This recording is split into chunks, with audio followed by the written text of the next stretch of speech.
지난 한 주 동안 Arise, 일어나라는 제목으로 함께 특별 새벽 기도를 가지게 되었습니다. 지역에서 가장 존경받는 목사님들이 오셔서 정말 보석 같은 하늘의 음성을 들려주셨습니다. 모두가 성경 인물에 대한 말씀을 나누어 주셨습니다. 월요일, 화요일에는 죽음의 위협 앞에서 떨고 도망가는 낙심한 엘리야의 말씀, 수요일에는 아이들이 저지른 살인극 앞에서 벌벌 떨고 있었던 야곱에 대한 말씀, 그리고 목요일에는 자신의 힘으로는 손가락 하나 까딱할 수 없었던 손마른 자에 대한 말씀이었습니다. 한 가지 공통점이 있었습니다. 모두가 자기의 힘으로는 일어날 수가 없는 사람들이었습니다. 모두가 하나님의 은혜, 하나님의 능력으로 일어났던 사람들이었습니다. Arise, 일어나라. 계속 들려지는 이 말씀을 귀로는 듣고 있지만 이렇게 생각하는 분들이 계실 겁니다. 내 지금 형편과 상황을 바라보면 말씀의 은혜는 받지만 그러나 일어나기에는 너무나 아득한 힘든 이야기입니다. 지금 내가 일어난다 하더라도 내 상황에 이 나이에 무슨 특별한 변화가 일어날 수 있겠습니까? 일어나라 이렇게 말씀하시는 하나님은 준비가 된 사람들에게만 하시는 말씀이 아닙니다. 여전히 인생 문제로 고민하는 많은 사람, 때로는 미래, 때로는 소망이란 단어가 사라져버린 듯한 사람들에게 들려주시는 하나님의 말씀입니다. 오늘 말씀은 모세가 하나님 앞에서 소명을 받는 말씀이죠. 이스라엘 역사 가운데 가장 위대하게 존경받는 선지자 모세오경을 다 기록한 특별한 하나님의 사람입니다. 그러나 하나님께서 모세를 부르실 때는 그럴 만한 상황이 아니었습니다. 사람의 눈으로 보면 소망 없이 살아갔던 80세 된 노인이었어요. 하나님께서 모세 부르실 때 모습이 어땠는지 한번 볼까요? 모세가 그의 장인 미디안 제사장 이도로의 양떼를 치더니 그 떼를 광야 서쪽으로 인도하여 하나님의 산 호렙에 이르매. 지금 모세는 양떼를 치고 있는 중이었습니다. 양떼를 몰고 풀이 있는 서쪽 저 멀리 호렙산까지 이르게 되었습니다. 호렙산은 신의 산이라고도 합니다. 이곳에서 모세가 율법을 받은 곳이죠. 호렙이라는 말의 셈의 의미는 사막, 황량함, 메마름이라는 의미입니다. 사막같이 메마른 산이었지만 하나님의 임재가 있었기 때문에 하나님의 산이라고 불리게 되는 겁니다. 하나님이 언제 모세를 찾아오셨을까요? 양떼를 치고 있을 때였습니다. 양떼를 치다라는 히브리의 원문을 보면 분사형으로 되어 있어요. 계속 양떼를 치고 있다라는 사실입니다. 모세가 평소 때 자기의 생활에 삶에 충실했다라는 말씀을 보여주는 거죠. 중요한 사실이 하나 있습니다. 하나님이 우리를 찾아오실 때는 삶에 충실하게 일할 때 그때 찾아온다라는 겁니다. 하나님의 사명이 임하는 곳은 특별한 곳이 아닙니다. 평소 삶의 일상의 삶으로 다가오신다라는 거죠. 하나님이 기도원을 찾아오실 때는 기도원이 타작마당에서 일을 할 때였습니다. 사무엘을 찾아오셨을 때는 성전에서 섬길 때였습니다. 다윗에게는 양을 칠 때, 엘리사에게는 밭을 갈 때 삶의 현장에서 주님 찾아오셨죠. 베드로와 세 명의 형제들은 고기를 낚을 때, 물고기 잡을 때, 마태는 세리 일을 감당할 때 주님이 찾아오셨습니다. 성실한 삶의 현장으로 찾아오신 하나님, 우리 하나님께서는 게으른 사람을 절대 좋아하지 않는다라는 말씀은 정말 옳은 말씀입니다. 하나님께서 나를 부르신 곳이 어떤 곳일까요? 우리가 서 있는 여기 지금 이 자리에서 이 상황에서 최선을 다해 나아가는 겁니다. 어떤 상황, 어떤 장소 어느 정도 좋아지면 헌신하리라, 그것이 아니라는 거예요. 지금 여기가 하나님이 나와 함께 하시고 역사하실 수 있는 현장이라는 겁니다. 그 메마른 사막 같은 호렙산도 하나님의 영이 임재했을 때 하나님의 산, 거룩한 땅이 되는 겁니다. 양떼를 몰고 있는 모세, 그 모세에게 찾아오신 하나님, 그 하나님이 우리에게도 찾아오셔서 말씀하십니다. 이제 일어나라, Arise. 나는 주님 이런 상황에는 아직 준비가 되어 있지 않습니다. 이런 상황에는 하나님이 나에게 찾아올 리가 없습니다. 그런 분들도 계시겠죠. 그렇지가 않아요. 2절 말씀 한번 보시겠습니까? 여호와의 사자가 떨기나무 가운데로부터 나오는 불꽃 안에서 그에게 나타나시니라. 그가 보니 떨기나무에 불이 붙었으나 그 떨기나무가 사라지지 아니하는지라. 떨기나무 가운데 불꽃으로 찾아오신 하나님. 떨기나무는 우리가 흔히 사막에서 볼 수 있는 자풀, 가시가 있는 자풀을 의미하는 겁니다. 불 붙이면 순식간에 타서 없어지는 것이 흔한 떨기나무입니다.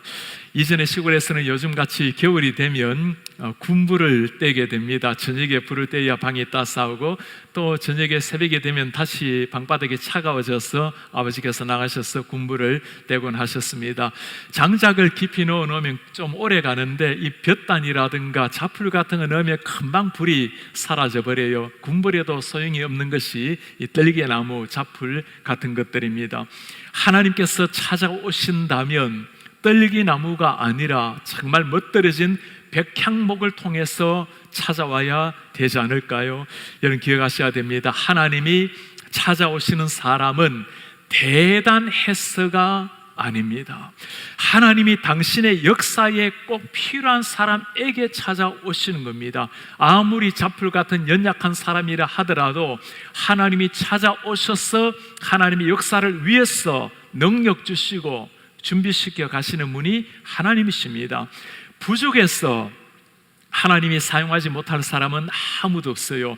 나는 이 정도면 괜찮다라고 하는 교만만이 오히려 하나님과의 담을 막을 뿐입니다. 떨기나무를 가만히 보면 우리가 발견하는 것이 있어요.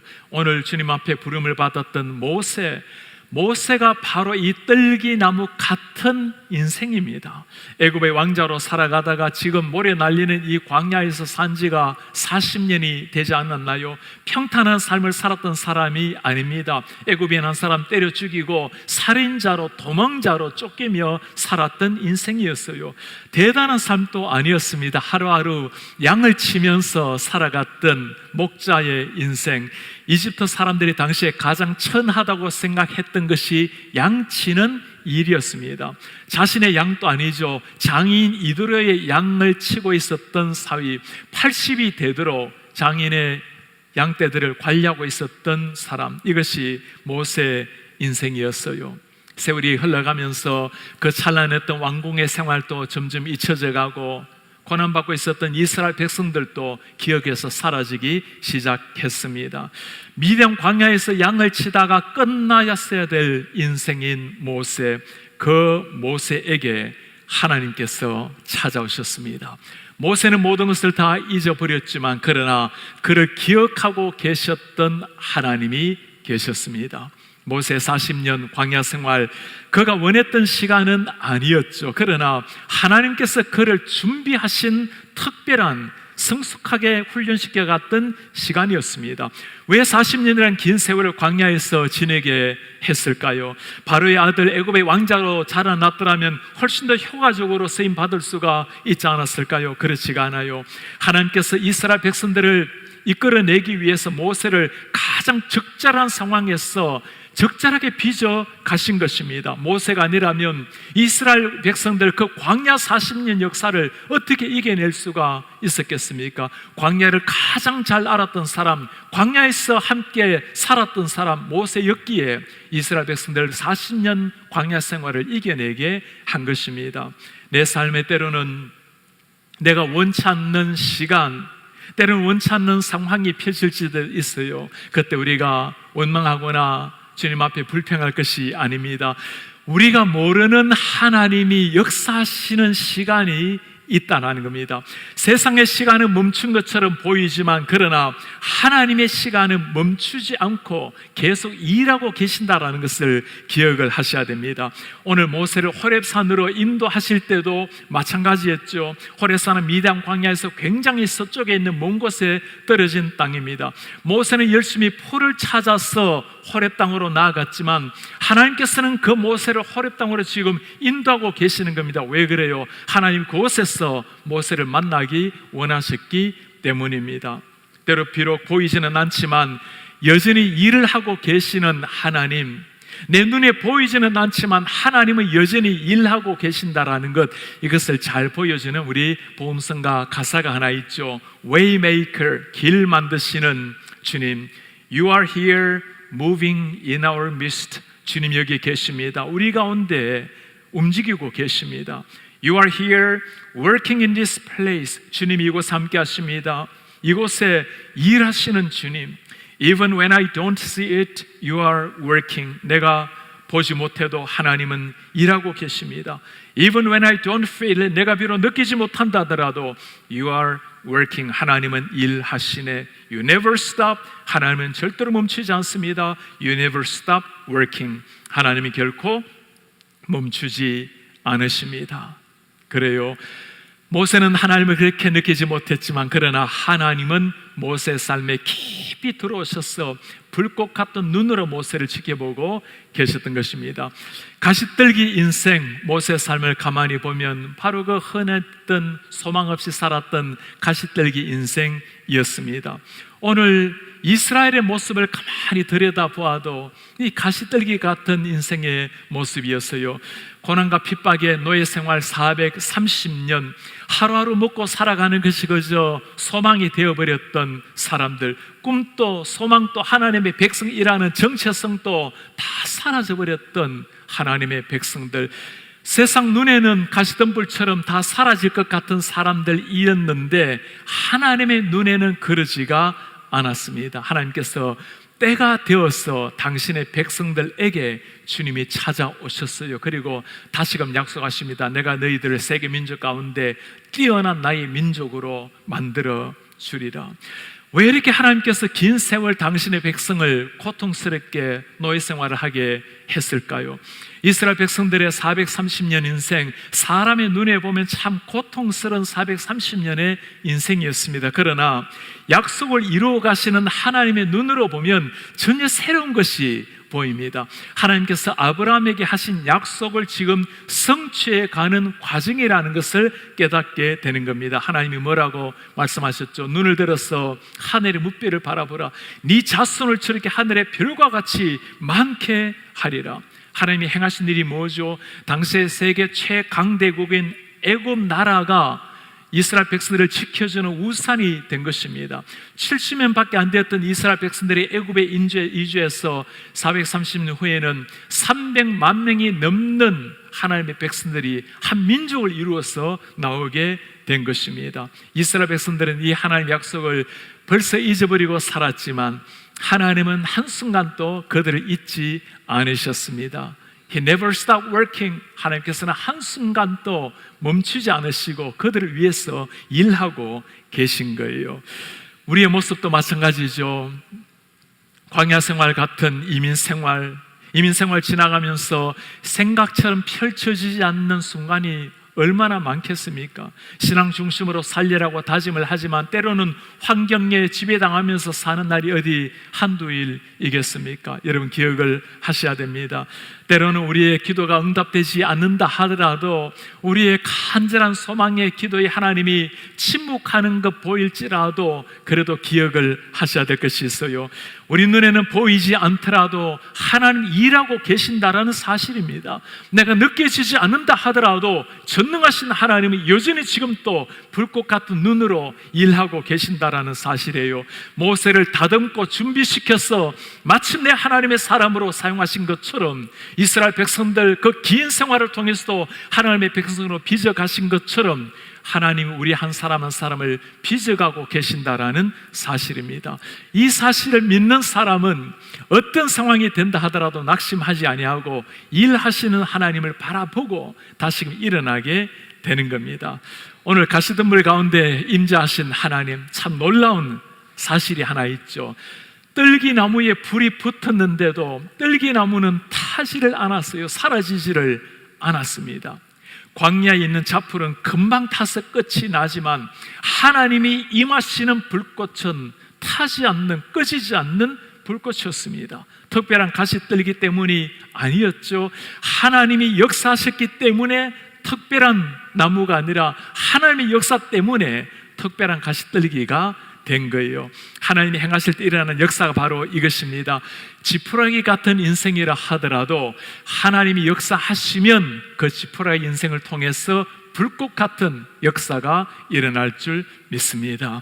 이 불이 임한 모세 80의 부름을 받아서 하나님 앞에 멋지게 40년 인생을 불태우게 되는 겁니다. 하나님의 앞에 쓰임받는 사람이 기억해야 될 것이 바로 이것이에요. 가시떨기는 아무리 찬란해도 가시떨기일 뿐입니다. 하나님이 거기에 역사하시는가, 하나님이 함께 하시는가, 그것이 중요한 질문입니다. 사도 바울이 이 사실을 뭐라고 표현합니까? 우리는 모두가 질그릇 같은 존재, 연약한 존재일 뿐입니다. 그러나 이 연약한 질그릇 같은 존재에 그리스도라는 보배를 담게 되었습니다. 질그릇은 아무리 빚고 다듬고 아무리 귀한 것이라도 던지면 깨어지는 게 질그릇이에요. 그러나 그 속에 예수님을, 하나님을 모시게 되면 보배를 담은 하나님의 질그릇이 되는 겁니다. 하나님께 쓰임받는 사람이 기억해야 될 것이 바로 이것이에요. 우리의 외면을 강화하는 것이 아니라 우리의 내면을 하나님의 영으로 채워가는 인생. 아무리 부족하고 연약해도 우리 내면에 성령이 임재하시고 하나님이 역사하시면 떨기나무가 영원히 타오르는 불꽃 같은 인생이 되는 것입니다. 우리 가운데 내 모습은 떨기나무 같은 인생이라고 생각하는 분이 계십니까? 특별하게 쓰임받을 부분이 없다라고 하는 분이 계십니까? 하나님은 나 같은 사람에게는 관심이 없을 것이라고 생각하는 분들이 계십니까? 내 인생 여기가 끝이라고 제안하는 분이 계세요? 그러지가 않아요. 우리가 물어봐야 될 질문은 딱 하나입니다. 연약한 내 인생이 지금 누구의 손에 들려서 쓰임을 받고 있는가? 하나님의 손에 쓰임을 받고 있는가? 아니면 내 인생 내 능력만큼 쓰임을 받고 끝나는 인생인가? 목사로서 가장 바라는 것이 있다면 바로 이것입니다. 제 평생의 유일한 기도 제목 한 가지, 내 능력, 내 열심이 아니라 성령께 쓰임받는 목사가 되게 주십시오. 최고의 재능, 최고의 능력이라 하더라도, 열심이라 하더라도 하나님의 영에 이끌림을 받을 때 진짜 하나님의 사람이 탄생이 되는 것입니다. 오늘 우리 DC 캠퍼스가 시작하는 날입니다. 우리 가운데 이렇게 생각하는 분들도 계시겠죠. 참 이렇게 어려운 상황인데 지금 DC 캠퍼스를 시작하는 것이 얼마나 힘든 일입니까? 그렇습니다. 지금이야말로 정말 가장 어려운 때가 맞죠. 상황적으로, 세상적으로 가장 어려운 때, 영적으로는 정말 어려운 때가 바로 지금 이때입니다. 우리 한인 1세들도 이렇게 예배하기가 쉽지 않은데 한인 많은 2세들은 지금 교회를 다니지 못하고 이런 상황에서 교회에서 믿음에서 떨어져 나가는 친구들이 얼마나 많은지 몰라요. 저 DC 인근에 있는 수많은 죽어있는 2세들, 수많은 영혼들, 그들이 어느 때보다도 복음을 기다리고 있는 이때입니다.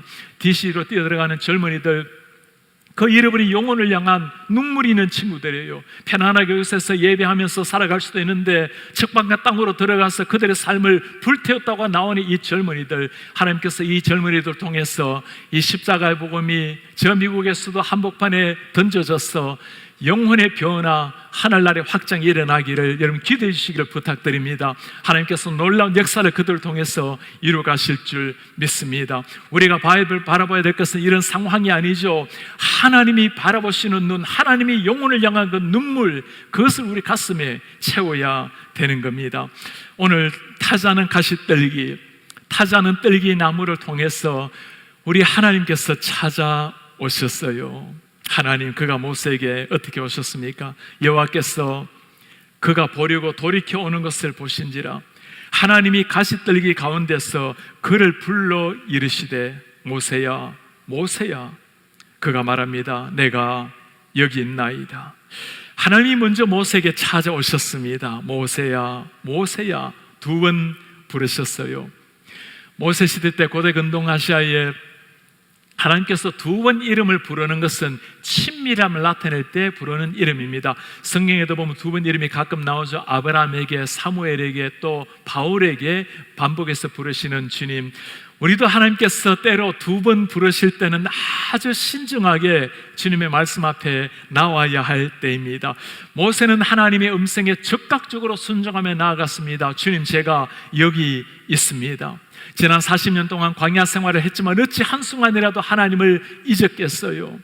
그 하나님 어린 시절 철저하게 신앙교육을 받고 그 하나님이 나의 목자라는 것을 가슴에 새기고 비록 풀을 뜯기고 양들을 지켰지만 늘 가슴에 하나님을 새기고 살아갔던 모세, 타지 않는 가시떨기를 바라보는 순간 바로 하나님께서 임재하셨다는 것을 깨닫고 주님 앞에 무릎을 꿇었던 모세, 하나님 앞에 쓰임을 받는 사람의 자세가 바로 이런 겁니다. 우리가 대단한 준비가 되었을까? 아니죠. 모세도 다음 장에 사명이 주어졌을 때 그는 그 사명을 거부하고 나는 자격이 없는 사람이라고 거절했던 사람이 모세였습니다. 그럼에도 불구하고 모세에게 우리가 배워야 될 한 가지가 바로 이것입니다. 하나님이 부르실 때 주님 제가 여기 있습니다 있는 모습 그대로 하나님 앞에 나왔던 모세, 그때 하나님은 나머지는 하나님이 다 이루어 가시는 거예요. 하나님께서 모세에게 다가오셔서 천 마디 말씀을 해주십니다. 이리로 가까이 오지 마라. 네가 선 곳은 거룩한 땅이니 내 발에서 신을 벗으라. 네가 선 땅은 거룩한 땅이다. 먼저 나는 광야 호렙산 자체가 거룩한 땅은 아니었죠. 하나님의 영이 임재했기에 그 땅이 거룩한 땅이 된 것입니다. 지금 여기가 하나님이 함께 하시는 곳이기에 하나님이 함께 하시는 우리가 쓰이는 이 자리, 예배하는 이 자리, 여러분들이 일하는 직장, 여러분들의 가정이 거룩한 땅이 되는 것입니다. 제가 오랫동안 제 책상 앞에 라틴어로 된 한 글귀를 써놓은 게 있어요. Mi vidit Deus라는 문장입니다. 하나님이 나를 바라보고 계신다. 하나님이 지금 이곳에 나를 함께 하시고 바라보고 계신다. 이 사실을 알고 믿고 살아간다면 우리의 삶에 많은 영역이 변화를 받게 되겠죠. 40년 긴 세월 훈련 끝에 하나님께서 오늘 모세에게 하셨던 첫 마디 한마디입니다. 네 발에서 신을 벗으라. 신을 벗으라. 어떤 의미일까요? 신을 벗는다는 것, 첫 번째는 하나님을 경외하는 자세를 보여주는 말씀입니다. 사명을 받기 전에 먼저 내가 누구인지를 알아야 되겠죠. 신을 벗는 것, 이 앞에 하나님은 하나님이시라는 것, 나는 피조물이라는 것을 바르게 알라는 것입니다. 하나님을 경외할 때 그때 구원에 대한 감사가 터져나오고 감탄의 마음이 흘러나오는 겁니다. 하나님을 경외하는 마음이 진실로 일어날 때 우리가 하나님 앞에 무릎을 꿇게 되고 세상 앞에 휘둘리지 않고 무릎 꿇지 않게 되는 겁니다. 두 번째, 신을 벗는다라는 것은 하나님이 주인이라는 우리의 소유권을 이양한다라는 것을 보여주는 말씀입니다. 고대 사회에서는 권리를 포기할 때 사용했던 것이 신발을 던지는 행위였습니다. 지금까지 내 인생의 주인이 나였지만 이제는 내 인생의 주인이 당신임을 고백합니다.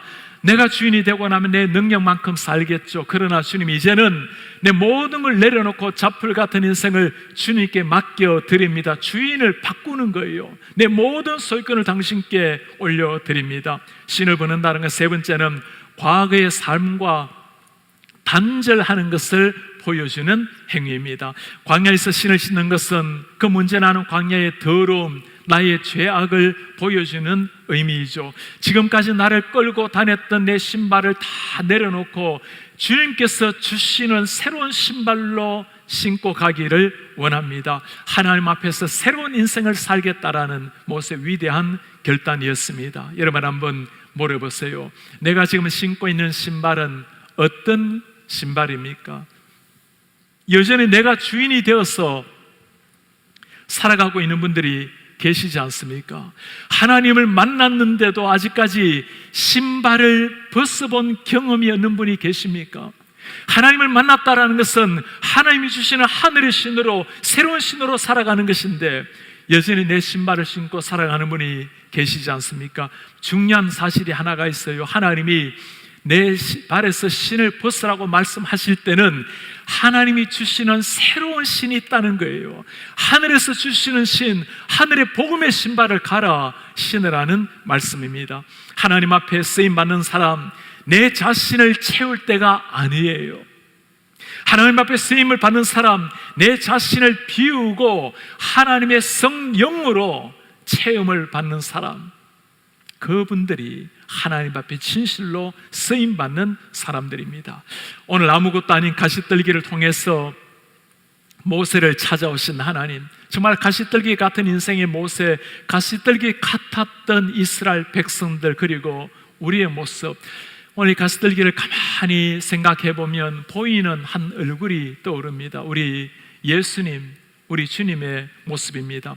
사람들은 백향목 같은 참 찬란한 메시아를 기대했어요. 그러나 우리 예수님 메마른 가시떨기 같은 모습으로 세상에 오셨습니다. 사람들은 구원자는 능력 있는 메시아를 원했습니다. 그러나 우리 예수님 덜풀 같은 연약한 모습으로 가난한 목수의 아들로 이 땅에 오셨어요. 그 예수님께서 하신 일이 무엇입니까? 하나님의 진노에 타서 사라져야 될 가시떨기 같은 우리 인생을 대신해서 주님께서 대신 죽어 주신 것입니다. 우리를 대신해서 주님이 직접 당신이 대신 자풀이 되셔서 우리를 대신해서 심판을 받아 주신 것입니다. 그 십자가 피로 진흙 같은 우리를 빚으셔서 정금 같은 하나님의 사람들로 만들어 주신 거예요.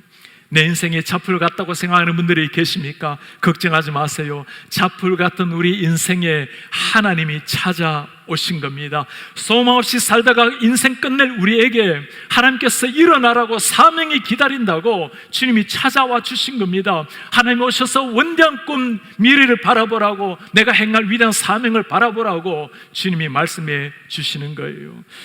오늘 이 모세를 바라보면서 우리에게 떠오르는 한 사람이 있습니다. 찰스 콜슨이라는 한 사람이에요.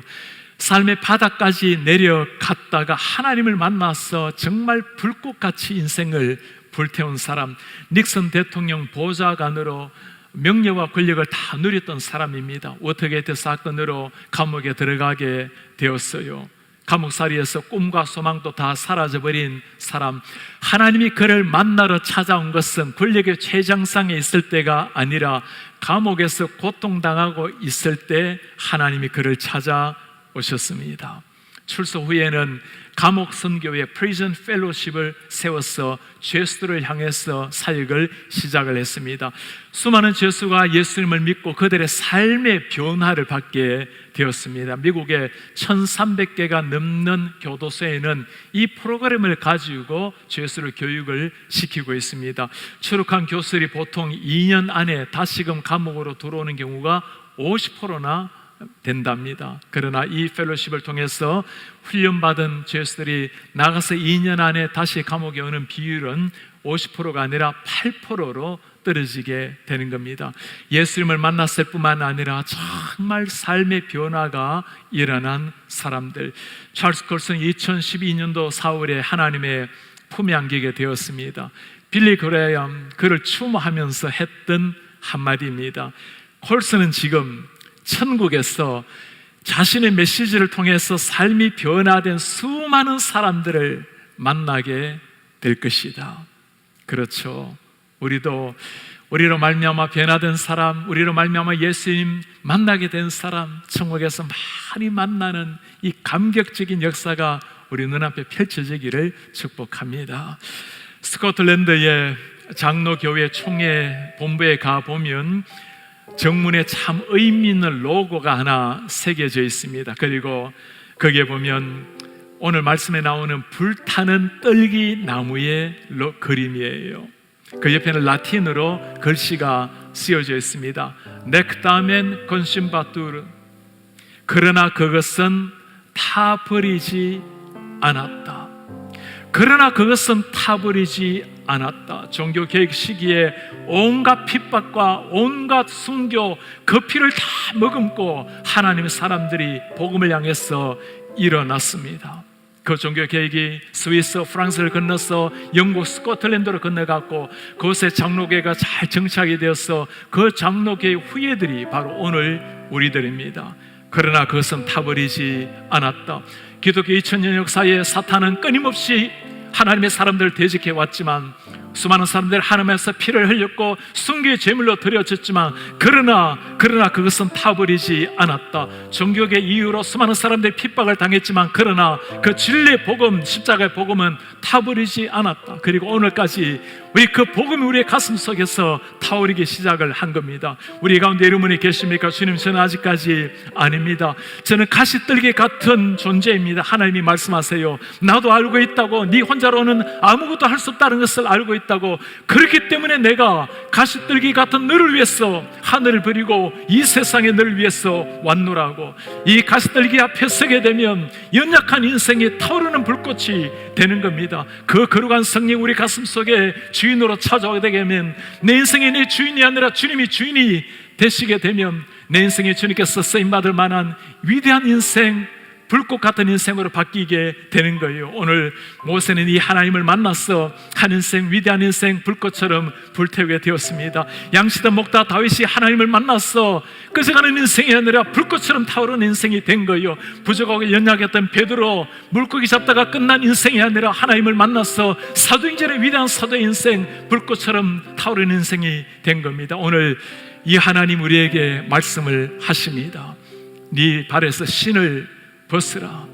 네 인생의 주인이 네가 아니라 이제는 하늘의 신, 복음의 신으로 새롭게 갈아 신으라.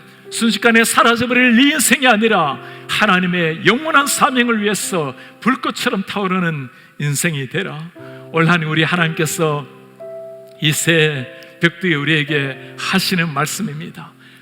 아무리 가시덤불 같은 떨기나무 같은 인생일지라도 우리 주님께서 함께 하시면 타오르는 불꽃 같은 인생 되실 줄 믿습니다. 주님과 함께 타올라서 단 한 번의 인생, 어느 정도 적당하게 살다가 끝내는 인생이 아니라 가시떨기 같은 연약한 인생에 찾아오신 주님과 함께 손을 잡고 주님을 위해서, 복음을 위해서, 사명을 위해서 사는 인생 불태우시는 불꽃같이 살아내는 하나님의 사람들 되시기를 주의 이름으로 축복합니다.